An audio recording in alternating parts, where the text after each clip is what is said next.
हम सब लोग चाहते हैं कि हमारे घर में सुख और शांति बनी रहे। इस सुख और शांति के लिए ही हम सब अपने घरों में सुंदरकांड का पाठ करते हैं। और इसलिए सुंदरकांड का पाठ करते हैं क्योंकि सुंदरकांड में हनुमान जी की कृपा से कई पात्रों के कष्ट दूर हुए और इसी से हमारे अंदर ये उम्मीद जागृत होती है कि सुंदरकांड का पाठ करने से हमारे कष्ट भी दूर होंगे। तो आइए अब हम ये जान लेते हैं कि सुंदरकांड में किन किन महापुरुषों के कष्ट दूर हुए। सर्वप्रथम उन वानरों के कष्ट दूर हुए जिन्हें सुग्रीव ने दक्षिण की दिशा में सीता की खोज करने के लिए भेजा था। सब वानर स्वयंप्रभा की गुफा से बाहर निकले और बाहर निकलने के बाद समुद्र के किनारे बैठकर प्रायोपवेशन करने जा रहे थे, क्योंकि उन्हें कोई उम्मीद नहीं रही थी कि अब वे सीता का पता लगा पाएंगे। सुग्रीव द्वारा दी गई 1 महीने की अवधि भी समाप्त हो गई थी, इसलिए प्रायोपवेशन करने जा रहे थे। तभी संपाति आया और संपाति ने उन सब बांदरों को बताया कि सीता जी जो है वो लंका में अशोक वाटिका में बैठी हुई हैं, अशोक वृक्ष के नीचे। मैं देख रहा हूं, तुम्हें दिखाई नहीं दे रहा है। तो इस खबर को सुनकर के दक्षिण दिशा की ओर भेजे गए बांदरों के कष्ट दूर हो गए। कैसे? जामवंत ने हनुमान जी को तैयार कर लिया कि तुम जो है लंका जाओ, 100 योजन ये समुद्र है उसको पार करो और लंका जाओ और सीता की खबर लेके आओ। सब बानर खुश। अब क्या हुआ?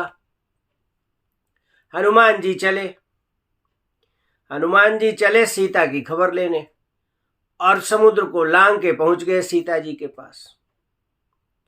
सीता जी अशोक वाटिका में बैठी थी अति उदास, क्योंकि उन्हें जीने की कोई नहीं रह गई थी आस, और इसीलिए वो सबसे मांग रही थी अग्नि। त्रिजटा से कहा कि मेरी चिता बना दो, मैं जलना चाहती हूं। आकाश में तारों से कहा कि भाई तुम थोड़ी अग्नि फेंक दो। शशि से कहा यानी चंद्रमा से कहा कि तुम मुझे अग्नि दे दो। हालांकि चंद्रमा शीतलता प्रदान करता है, लेकिन सीता जी चूंकि विरह की अग्नि में जल रही थी, इसलिए चंद्रमा उन्हें जला रहा था और चंद्रमा से कहती हैं कि तुम मुझे अग्नि दे दो।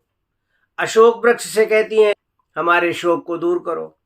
नवतरु किसलय मनो कृषाणु, नवतरु किसले से कह रहे हैं कि तुम भैया आग दे दो हमें, मैं अपनी।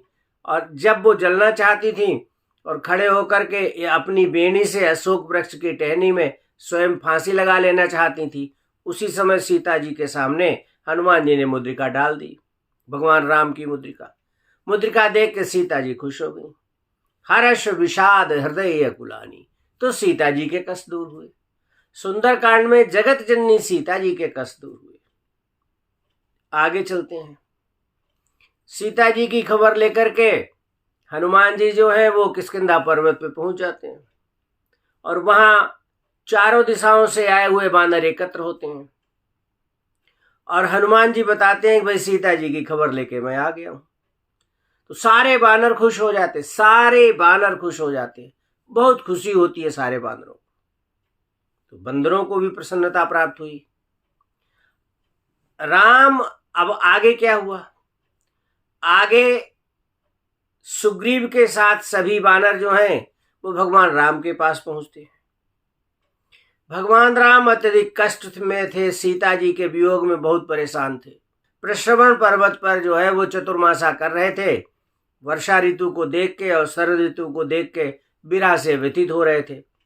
ये भी परेशानी थी कि पता नहीं सीता जी कहाँ होंगी, किस स्थिति में होंगी।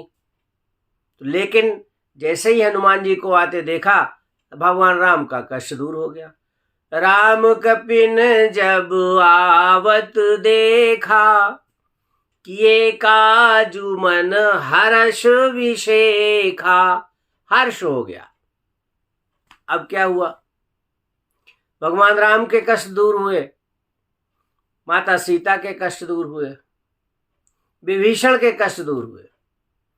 जब विभीषण से हनुमान जी मिलते हैं तो विभीषण कहता है, सुनहु पवन सुत राहनी हमारी, जिमि दसननि मोहु जीभ विचारी।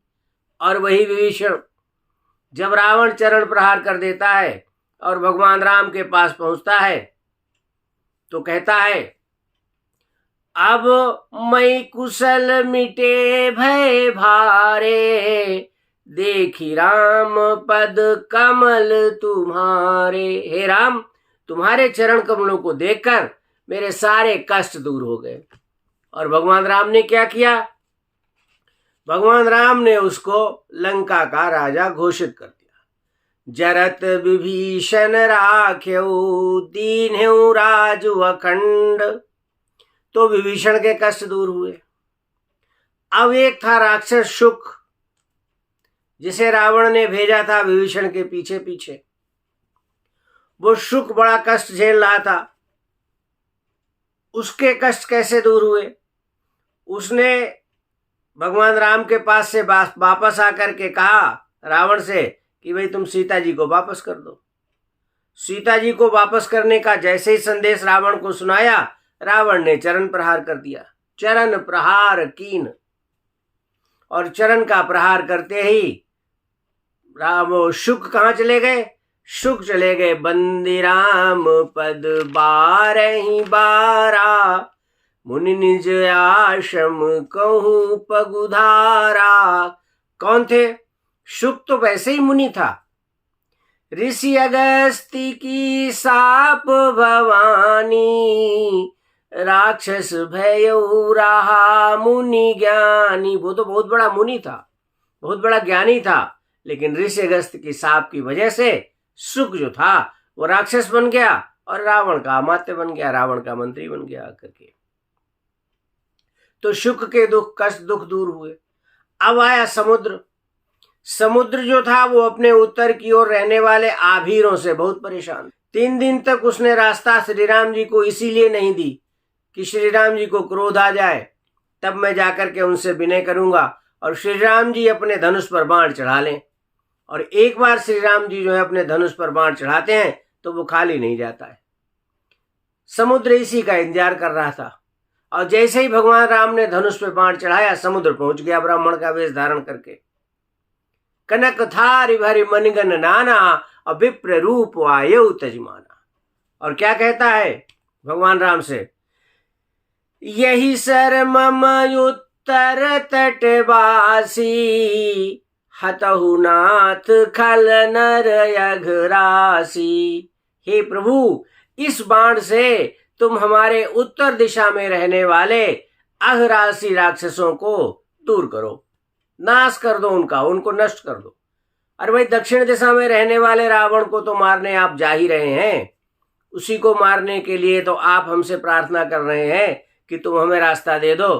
तो दक्षिण दिशा को तो तुम मारोगे ही जाके, दक्षिण दिशा के राक्षसों को। तो भैया क्यों ना हमारे उत्तर दिशा में रहने वाले आभीर लोग हैं उनको भी मार दो।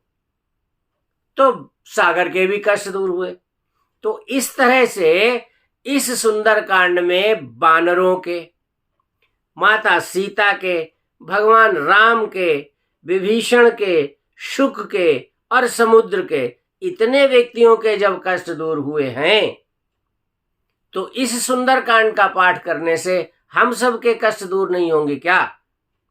इस सुंदर कांड का पाठ करने से निश्चित रूप से हनुमान जी की कृपा हमारे ऊपर बरसेगी, हनुमान जी की कृपा हमें प्राप्त होगी और हनुमान जी की कृपा से हम सब के कष्ट दूर होंगे।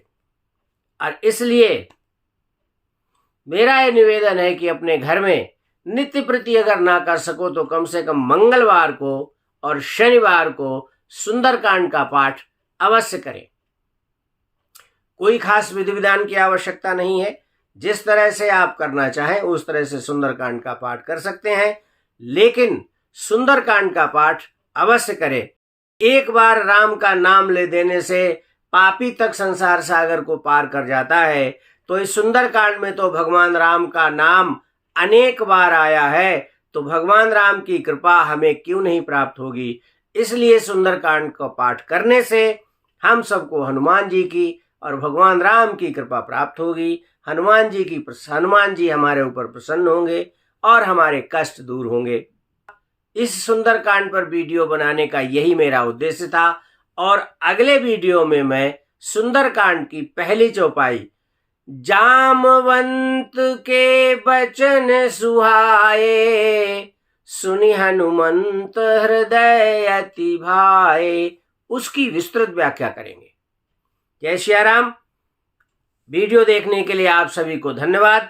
अगर वीडियो पसंद आया है तो कृपया इसे लाइक करें, शेयर करें, और कोई कमी रह गई हो या अच्छा लगा हो तो आप कमेंट अवश्य लिखें, और मेरे YouTube चैनल भक्ति भास्करम को सब्सक्राइब करें। धन्यवाद। जय सिया राम।